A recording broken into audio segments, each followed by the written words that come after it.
성경 일독 잘 하고 계시나요?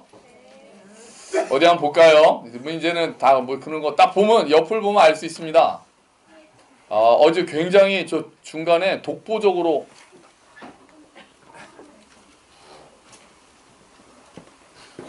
승환이가 민수기까지 다 읽었어요? 벌써? 오, 그게 페이스 조절을 다 잘해야 돼. 처음에 막 달리다가 나중에는 지쳐가지고 이렇게 떨어지면 안 되고, 승환이의 그 논리는 개학을 하면 못 읽을 테니 방학 때 많이 읽어두겠다라고 이렇게 들었습니다. 그것도 괜찮은 전략이죠. 자, 우리 그냥 일단 제가 그 중고등부도 그렇고 보니까 성경을 그동안 너무 많이 못 들었더라고요. 성경의 이야기들을 집에서 특별히, 그러니까 여러분 교회에다 교육 맡기시면 정말 안 돼요. 제가 다시 한번 느꼈어요. 교회에다가 신앙 교육 맡기시면 안 돼요. 집에서 아이들, 부모님이 성경을 읽어주거나 각자 개인적으로 성경을 읽지 않은 아이들은 주일학교만 해가지고는 택도 없습니다. 주일학교 해가지고 성경을 알 수가 없다니까요. 진짜예요. 6년 다니고 진짜 한 번도 안 빠지고 그 장로교는 그 유명한 계단 공과라고 있어요. 이렇게. 근데 그게 6년을 해야 한 바퀴를 돌아요. 6년을 다녀야. 근데 그렇게 6년 동안 처음부터 끝까지 쭉 이렇게 다니기가 쉽나요? 중간에 옮겨 그러면 또 처음부터 다시 하고 막 이래서 성경 전체를 자기가 딱 성경을 읽거나 아니면 최소한 이야기 성경이라도 어릴 때 이렇게 읽어주지 않으면 성경에 누가 딱 나와도 제가 그 전에 있던 교회에서 청년들을 데리고 우리 지금 자매 모임 하듯이 성경 공부를 한 이유가 압살롬이 누군지를 모르는 청년부 리더를 만났기 때문이었어요. 청년부 리더고 교회를 20년 가까이 다녔는데 압살롬이 누구냐 그러는 바람에 성경을 읽어야 되겠구나. 그래서 성경을 모여서 읽는 모임을 만든 거였거든요. 의외로 우리가 많이 다닌 것 같아도 성경의 내용 잘 모르는 경우가 너무 많습니다. 아이들도 그래요. 여러분 주일학교에 맡겨가지고 다 그동안 잘 알 거라고 생각하셨죠? 아니더라고요. 제가 이렇게 보니까 가정에서 공부를 해야 돼요.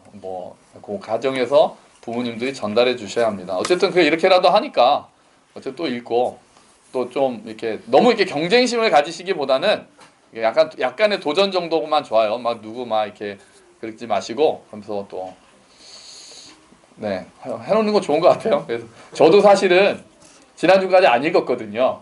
그랬는데 동화가 오더니 목사님 안 읽으셨네요 그러는 거예요. 그래서 너나 잘 읽어 그랬더니 아니에요. 저는 맨날 목사님 것만 볼 거예요. 그래가지고 이번 주에 중고등부 수련하고 제가 준비하고 하느라고 또 못 읽고 있었는데 어제 또 내일 또 안 그으면 동화가 와서 목사님은 아직도 안 읽으셨어요. 분명히 그럴 것 같은 거예요. 그래가지고 억지로 읽어서 창세기 19장까지 읽고 제가 이렇게 쳐놨어요 오늘.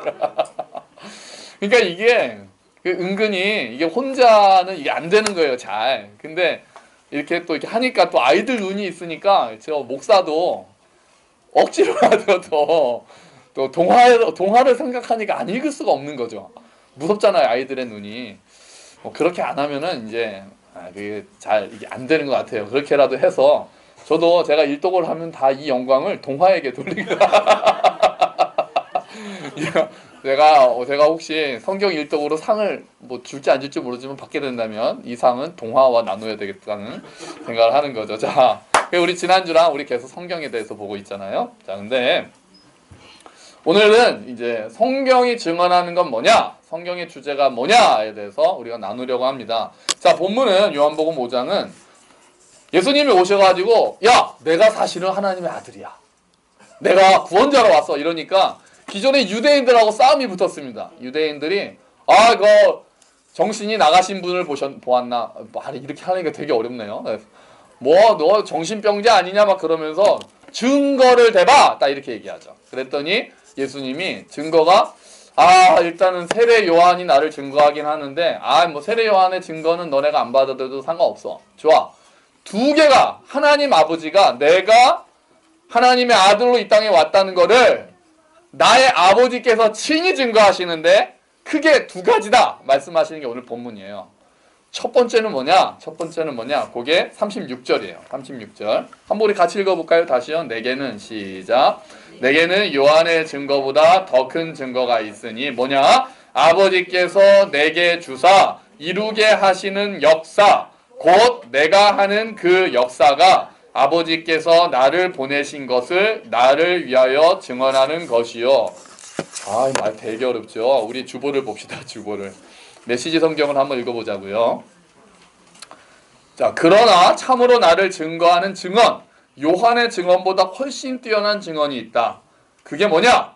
아버지께서 나에게 이루라고 맡겨주신 일이 바로 그것이다. 내가 이루려고 하는 이 일이 아버지께서 실제로 나를 보내셨다는 것을 증언해 준다.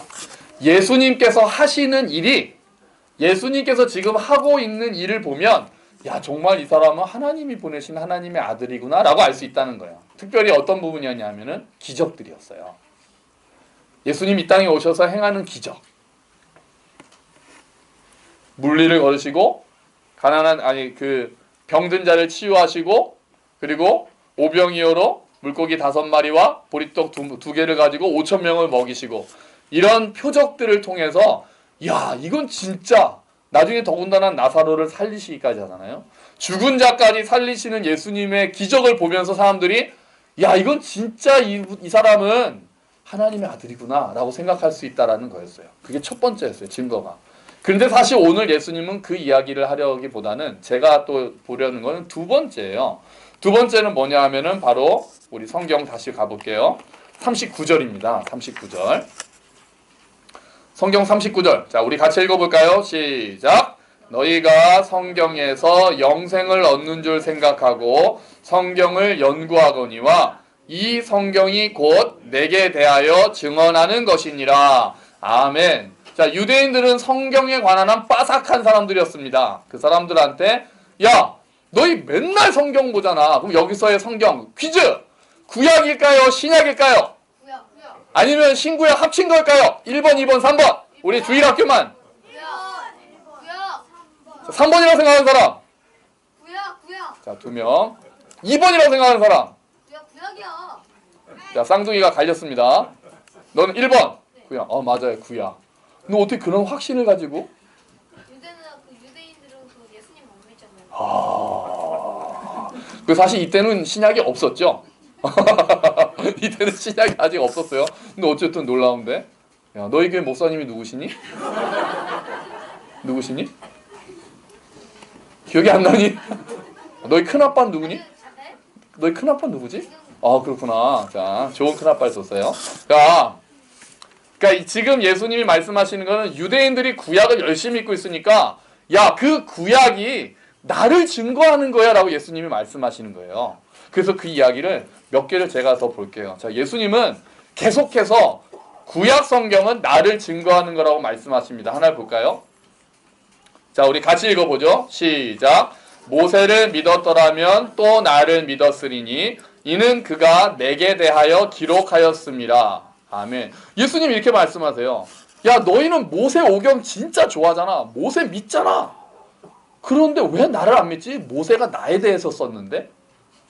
유대인들한테 이렇게 말씀하셨어요.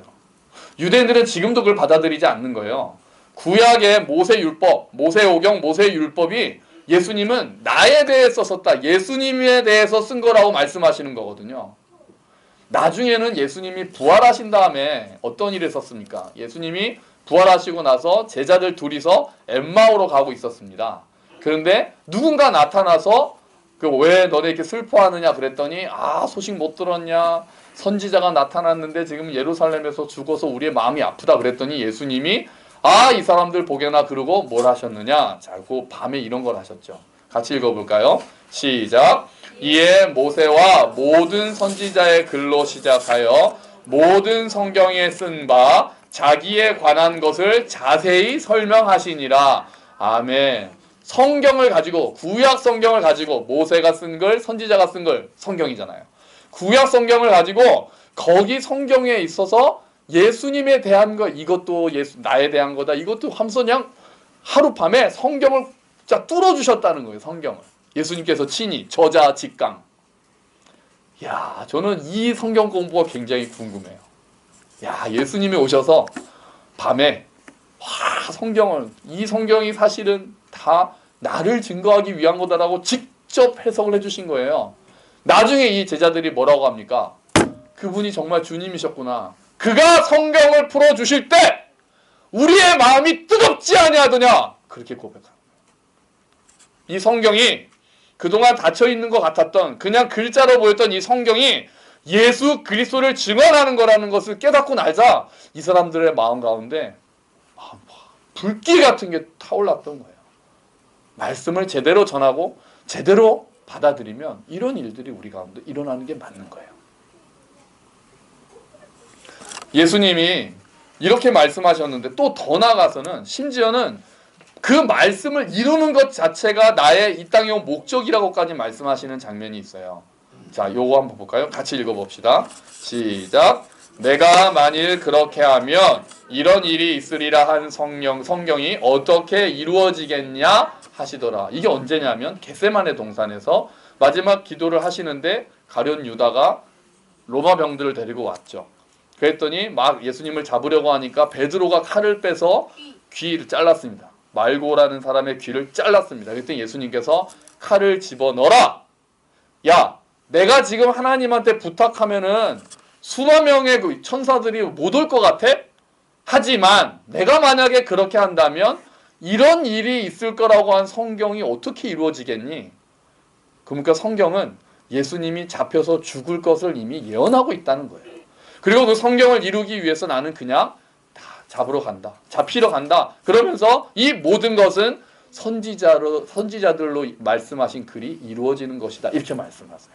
그러니까 예수님은 이 성경의 모든 것들이 성경 전체가 예수님의 탄생, 죽음, 부활, 재림 이 모든 것들을 다 증거하고 있는 것이라는 확신을 가지고 계셨고 그렇기 때문에 예수님의 삶은 동시에 말씀을 이루는 삶이었던 거죠.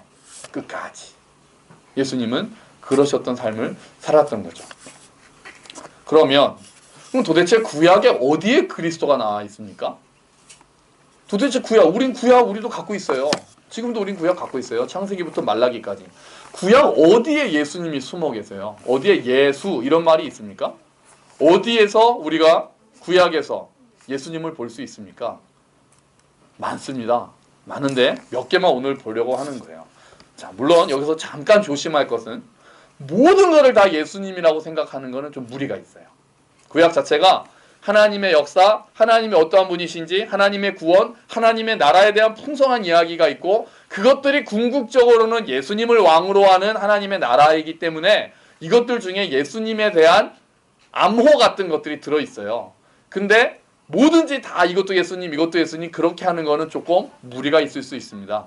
그거는 일단 염두에 두시고 어떤 것들이 유명한 우리 모든 성경학자들이나 주석가들이나 설교자들이 야 진짜 이건 딱 예수님 얘기네 라고 할 만한 것들이 몇 개가 있는 거예요. 예를 들면 이런 게 있죠. 창세기 3장에서 하나님께서 선악과를 먹고 타락한 아담과 하와에게 저주를 하실 때, 징계를 하실 때, 그리고 뱀을 저주하시죠. 그때 여자의 후손이 뱀의 후손을 밟을 것이다. 상하게 할 것이다 라고 예언하셨죠. 그때 여자의 후손이 예수님의 모습이라고 우리는 생각하고 있어요. 그 여자의 후손으로 오시는 분이 바로 예수님이라는 거죠. 여자의 후손이 뱀의 후손을 물리친다는 것은 여자의 후손이신 예수 그리스도께서 오셔서 뱀의 후손 사탄을 멸하실 것이다라는 그 예언을 하고 계신다는 거예요. 또요, 우리가 송구영신 예배 때 우리가 같이 나눴던 말씀처럼 출애굽기에 나오는 6월절에 하나님께서 심판을 예고하셨는데 뭐를 문에 발라서 피했죠? 어린 양의 피. 이스라엘 백성들이 어린 양의 피를 문에다가 바르고 그 안에 있었을 때 하나님의 심판이 어떻게 됐습니까? 넘어갔죠. 영어로 패스오버 했죠. 그래서 6월절이라고 했잖아요. 그와 마찬가지로 이제 하나님의 심판은 예수 그리스도 피 아래에 있는 자들에게는 그 심판이 임하지 않고 넘어간다는 것을 보여주신 거예요. 그래서 그 6월절 어린 양의 피도 이거는 결국 예수님에 대한 얘기구나.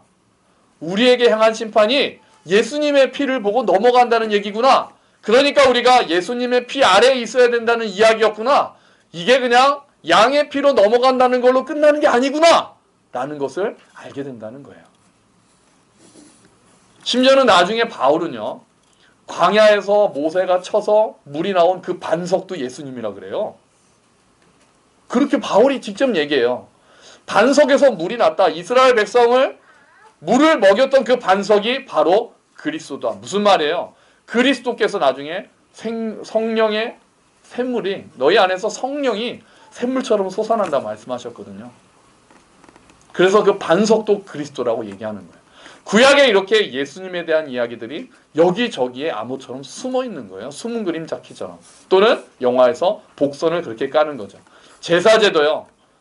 어린 양을 내가 원래 죄를 지어서 내가 원래 하나님의 심판을 받아야 하는데 어린 양을 죽이고 어린 양에게 내 죄를 다 넘기고 그 어린 양을 죽여서 이제 나는 하나님 용서받았습니다.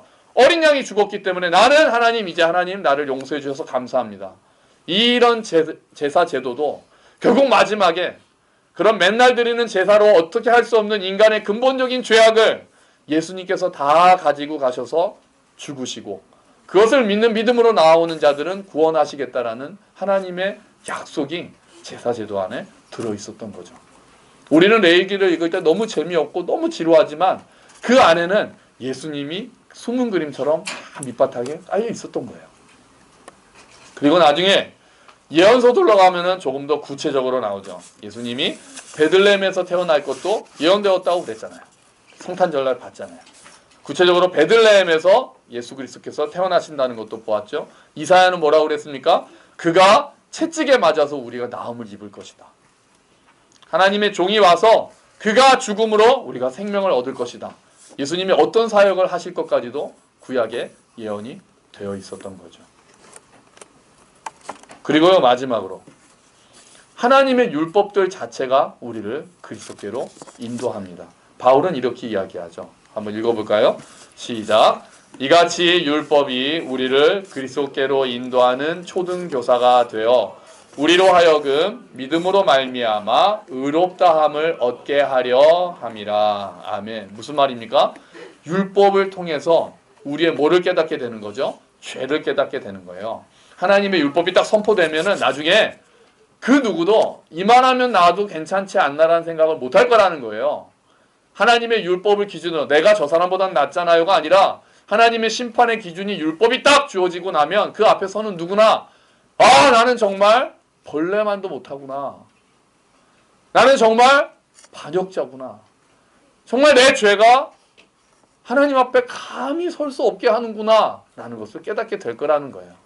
그래서 그 사람들은 자기에 대해서 절망하는 거죠. 자기에 대해서 좌절하는 거예요. 그래서 신앙은 좌절감에서 시작하는 거예요. 내가 이만하면 괜찮지 뭐. 물론 나도 완전하진 않지만 그래도 이만하면 나도 열심히 살고 이만하면 나도 인정받아야 되라고 생각하는 사람은 예수 믿기가 힘들다니까요. 율법을 그래서 처음엔 들어야 돼요. 우리는. 복음을 먼저 듣기보다 율법을 먼저 듣는 거예요. 이스라엘 사람들은 율법을 들었기 때문에 복음이 임했지만 이방인들인 우리는 율법을 먼저 배워야 될 필요가 있어요.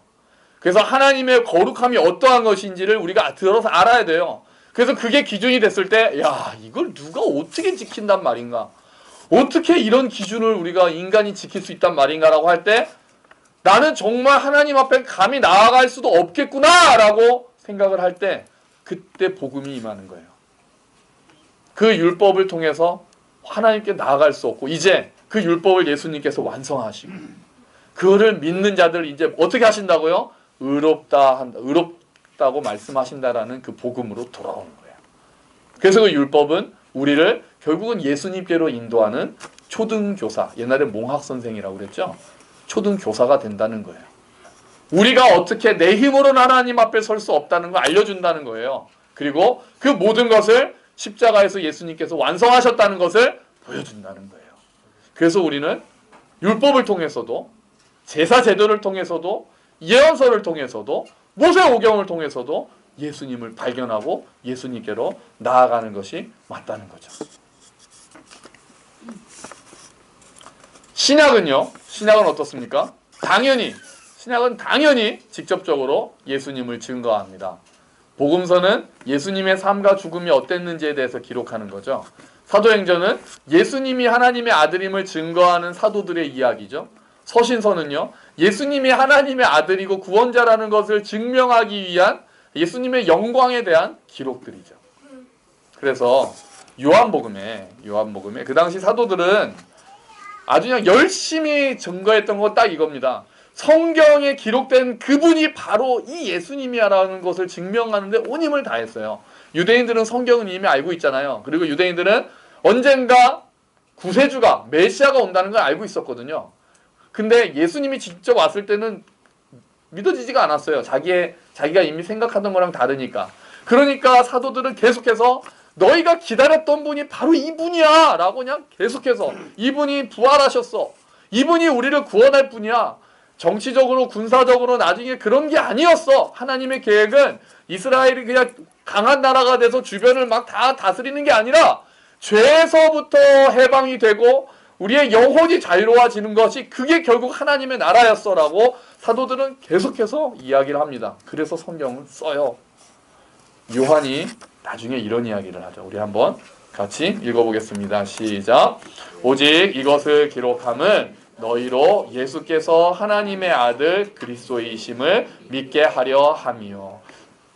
요한이 나이가 많잖아요. 그 요한이 1장부터 이 긴 글을 쓴 목적이 예수가 그때는 이미 이 사람들이 그 죽은 예수님을 알고 있었던 말이에요. 막 자기가 하나님이라고 하다가 십자가에 못 박혀가지고 죽은 사형수라는 건 알고 있었잖아요. 그 예수가 진짜로 하나님의 아들이고 부활했다는 것을 너희에게 알려주기라고 내가 이걸 썼다. 신약의 목적은 이거 하나로 다 정리가 되는 거예요.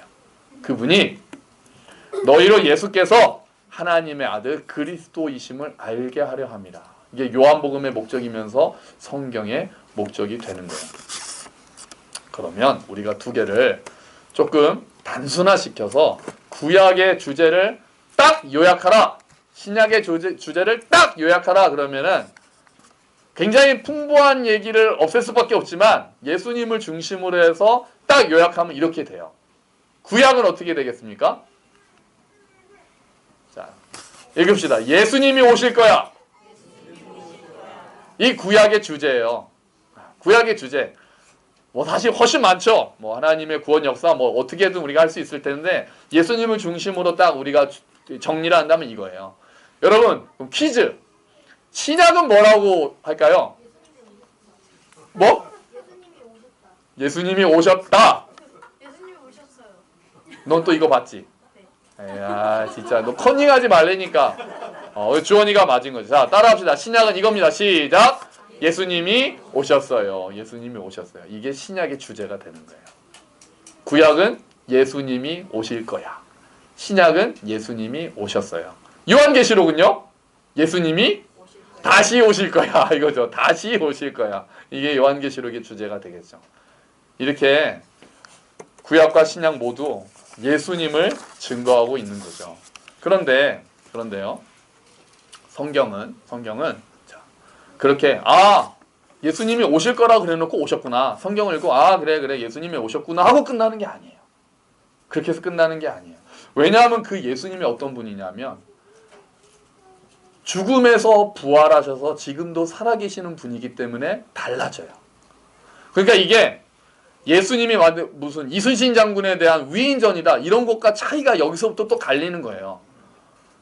구약을 보고 쭉 해가지고 어떤 분이 와서 나라를 구원할 거다라고 하고 그 사람이 와서 구원했다 이렇게 끝나는 이야기가 아니라는 거죠. 예수님에 대한 이야기는 그래 예수님이 2000년 전에 오셔서 그 약속한 대로 예언한 대로 다 하셨구나 이게 아니라는 거예요. 왜냐하면 죽음에서 부활하셨기 때문에 그리고 예수님께서 내가 세상 끝날까지 너희와 함께 있겠다라고 약속하셨기 때문에 성경은 이제 한 단계 더 나아가는 거죠. 그래서 아까 우리가 읽었던 요한복음 20장 31절에 내가 이것을 너희에게 쓴 것은 너희로 예수가 하나님의 아들 그리스도이심을 믿게 하려 함이라 가 끝이 아니에요. 하나가 더 있습니다. 우리 같이 읽어볼까요? 시작. 또 너희로 믿고 그 이름을 힘입어 생명을 얻게 하려 함이니라. 아멘. 이게 진정한 성경의 목적이 되는 거예요. 그냥 예수님이 이런 분이야 라고 끝나는 게 아닌 거예요. 이제 예수님이 그런 분이라는 걸 알려주는 목적은 그 예수님을 믿고 예수님이 하나님의 아들 그리스도이심을 믿고 그 이름을 힘입고 생명을 얻게 하는 것이 성경의 목적이 되는 거예요. 여기서 믿는다, 힘입는다, 생명을 얻는다 이 동사들은 다 한 번 하고 마는 동사가 아니에요. 상태 동사라고 해서 계속해서 그 상태에 있는다는 뜻이에요. 무슨 말입니까? 예수님을 계속해서 믿고 예수님의 이름을 계속해서 힘입는 자가 예수님 안에서 생명을 지금부터 누린다는 뜻이에요. 이게 죽고 나서 천국 간다 이 개념이 아니라 예수를 주로 모시고 예수님을 의지하면서 사는 사람은 이 땅에서 이미 예수의 생명 안에 있다는 얘기예요. 그 생명을 이미 이 땅에서 영원한 생명을 이 땅에서 지금 여기서 누리고 있다는 뜻이에요. 우리가 세상에서 볼 때 뭐가 우리가 좀 찌질해 보이고 뭐가 좀 없고 뭐가 좀 돈도 없고 건강도 없고 하나님의 관점은 그게 아니에요. 네가 정말 예수 안에 있느냐? 네가 말씀을 통해서 예수가 그리스도를 믿느냐? 그의 부활을 믿느냐? 그가 지금도 살아계셔서 너와 함께 하신다고도 믿느냐? 그런 자들은 이미 예수 안에서 이 땅에서 이미 영생을 누리고 있는 거예요. 영원한 생명이 여기서 시작된 거예요. 나중에 죽은 다음에 그때부터 이제 생명이 시작이 아니라 이 땅에서 이미 예수와 함께 동행하는 자는 하나님이 보실 때 이미 영생이라고 그래요. 그래서 요한복음은 영생은 나를 아는 것이다 라고 얘기하는 거예요. 예수님을 아는 삶이 이미 영원한 생명의 삶인 거예요. 그 영원한 생명을 사는 자는 이제 함께 더불어 살게 되는 것이죠. 그래서 여러분, 성경을 기록된 말씀이라고 합니다. 그러면 예수님을 뭐라고 할까요? 예수님은 살아계신 말씀이라고 합니다. 그래서 기록된 말씀은 우리를 살아계신 말씀으로 인도하는 것입니다. 성경, 이 기록된 말씀은 결국 우리를 살아계신 예수 그리스도께로 인도하는 것이 그 본분입니다. 그 목적입니다. 그러므로 성경을 읽고 예수를 만나야 하는 거죠. 우리가 지금 성경을 읽는 이유는 뭐냐? 성경 지식이 늘어나려고 하는 게 아닙니다. 아브라함의 아들이 이삭이고 이삭의 아들이 야곱이고 야곱의 아들이 요셉이고 이런 것들을 외우기 위해서 하는 것이 아닙니다.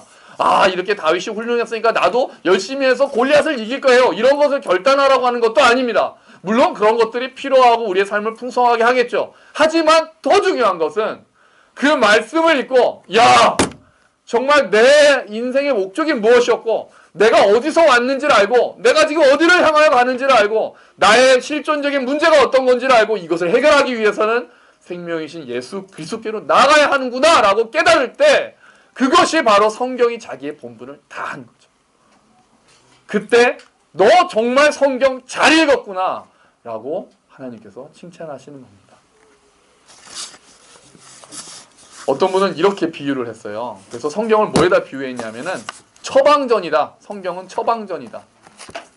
그러니까 처방전을 주는 거예요. 문제가 생겨서 아파서 갔더니 병원에서 의사가 자 가서 약을 타러 가십시오. 딱 그랬어요. 그러니까 예수님이 약인 거예요. 약을 먹어야 병이 낫잖아요. 근데 처방전을 보고 처방전 너무 좋네 그래가지고 막 먹는 거예요. 유대인이 그런 거예요. 성경에서 영생을 얻는 줄 알고 너희가 생각하고 성경을 열심히 보는데 나한테는 안 오는구나. 처방전을 받고 감동하는 거예요. 의사가 처방전을 써주셨어. 빨리 약국 가가지고 약을 타서 그 약을 먹어야 되는데 처방전을 곱게 접어서 간장에 찍어서 먹는 거예요. 유대인들이 그렇게 했던 거예요. 또 어떤 사람은 이렇게 비유했어요. 성경은 애인 사진인 거예요. 그 사진을 보면서 막 자기 애인을 생각해요. 그런데 애인이 왔는데 애인은 안 봐요. 계속 사진만 봐요. 빨리 보고 싶다. 애인은 왔어요. 근데 계속 애인 언제 나왔니? 그런 거라고 보는 거예요.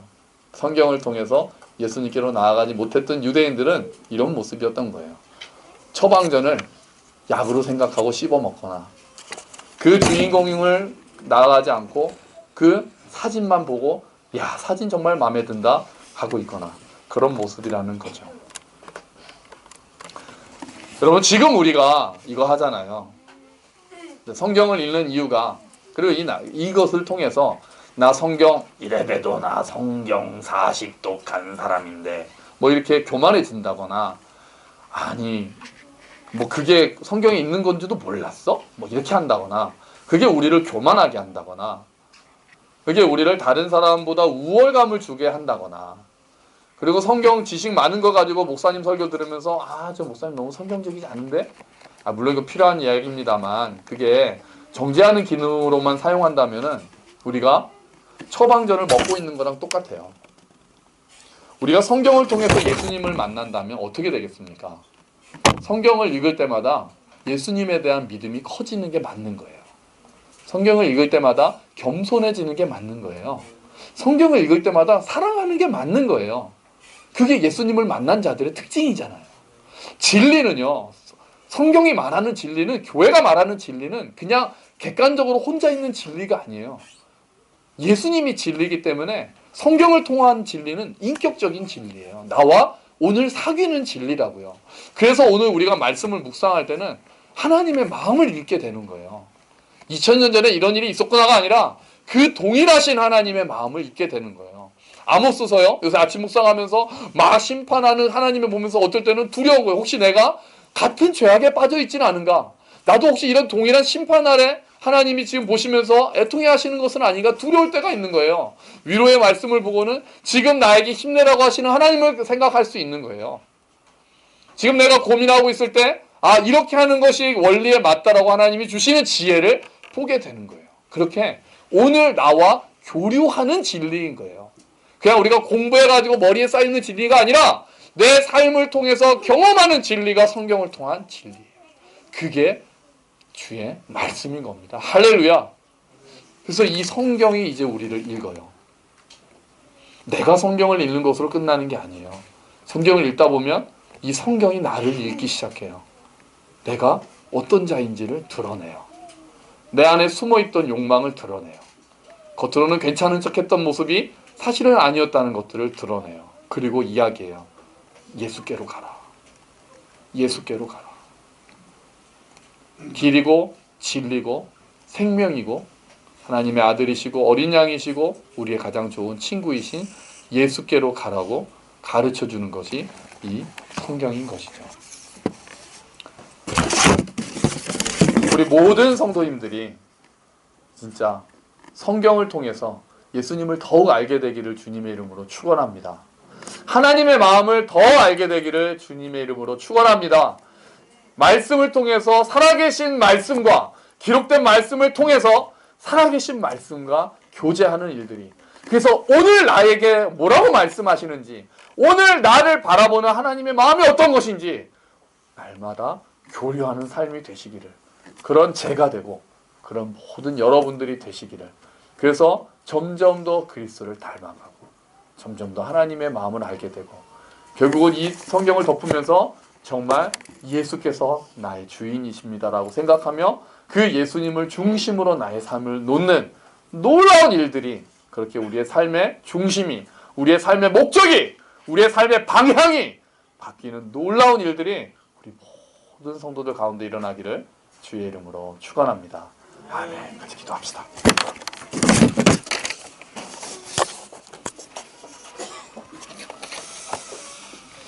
하나님, 성경을 통해서 예수님을 만나기를 원합니다. 주님, 예수님과 교제하기를 원합니다.